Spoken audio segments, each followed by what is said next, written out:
So hello guys, आज हम लोग देखने वाले हैं कि हाल ही में जो इंडिया की कोस्ट लाइन बढ़ी हुई है, कितनी बढ़ी हुई है, कैसे बढ़ी हुई है, उसके बारे में थोड़ा सा देखेंगे।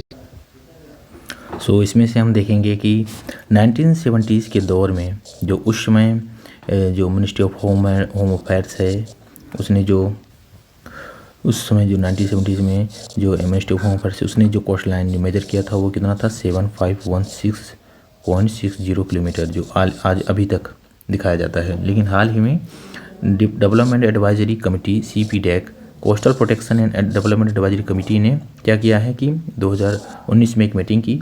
उसके बाद बताया गया कि हम लोगों को अपना जो कोस्टल बाउंड्री का जो कोस्टल बाउंड्री है उसको एक बार फिर से रिवाइज करना पड़ेगा।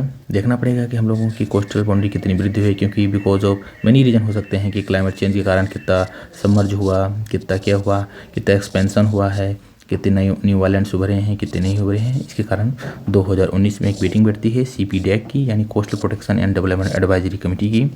उसमें क्या बताया जाता है कि अब जो न्यू लेंथ होगी coastline, new length of coastline of India, जो किसके द्वारा नामापी की है, नेशनल हाइड्रोग्राफी ऑर्गेनाइजेशन देहरादून। अब हमारी जो नई कोस्ट लाइन है 11,084.50 किलोमीटर हो चुका है।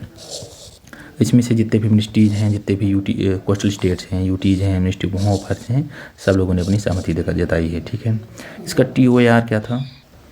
इसका जो TOR था वो मतलब 11,098.81 किलोमीटर जो था टोटल, क्या कहते हैं, कोस्टल लाइन। उसके लिए TOR क्या था कि electronic navigation charts high water line से देखा जाएगा, date time projection coastline देखी जाएगी। ये इंपॉर्टेंट नहीं है, स्केल ये आगे देखते हैं इंपॉर्टेंट कैसे है, और लेंथ ये चलो आगे देखते हैं कैसे हुआ है। ठीक है, सबसे इम्पोर्टेंट देखते हैं कि क्या क्या मेन रीजन रहे हैं। पहली बात तो देख लीजिए कि जो अभी नई कोस्ट लाइन आई है इसमें से रिवीजन किसके द्वारा किया गया है? Survey of India, Ministry of Science and Technology and National Hydrographic Office under the coordination by the Ministry of Home Affairs, National Maritime Security Coordinator. तो इसमें आपको देखना कौन सा है, Survey of India plus National Hydrographic Office, National Hydrography Office. ठीक है, reasons for the main increase in the coastline. पहले रीजन था सबसे important reason higher resolution. Higher resolution आप कैसे देख सकते हैं, ये देखिए 1.45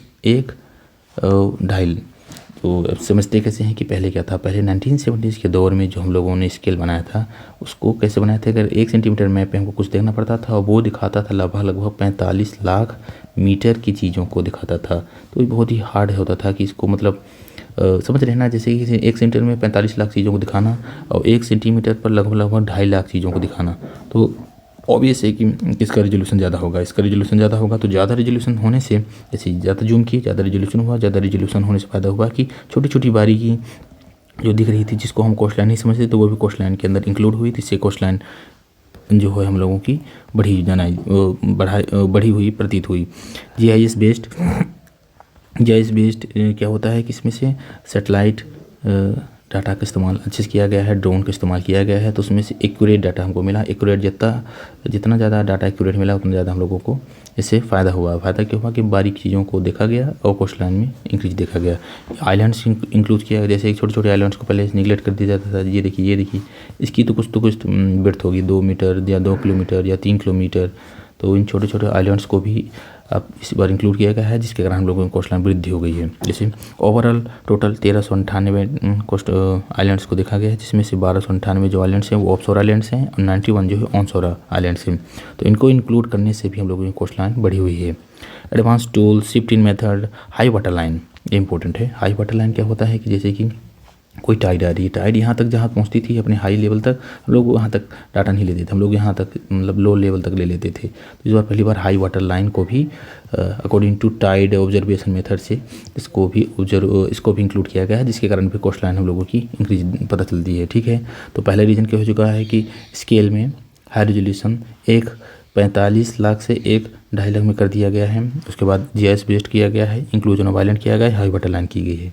ठीक है, ये इंपॉर्टेंट अमेंडमेंट है। आप देखिए गुजरात टॉप पर, सेकंड पर कौन पहुंच चुका है, देखिए तमिलनाडु। पहले क्या था आंध्र प्रदेश, अब पहुंच चुका तमिलनाडु। ठीक है, 11,098.8 किलोमीटर, पहले 7,516.6 किलोमीटर थी, जितनी कितनी वृद्धि हुई है 47.7% की वृद्धि। ठीक है, जो 11 098 है, इसमें से 7870 तो मेनलैंड है, मतलब दिखता है, और ये आइलैंड का दिखता है, ठीक है। 732228.30 किलोमीटर, ठीक है।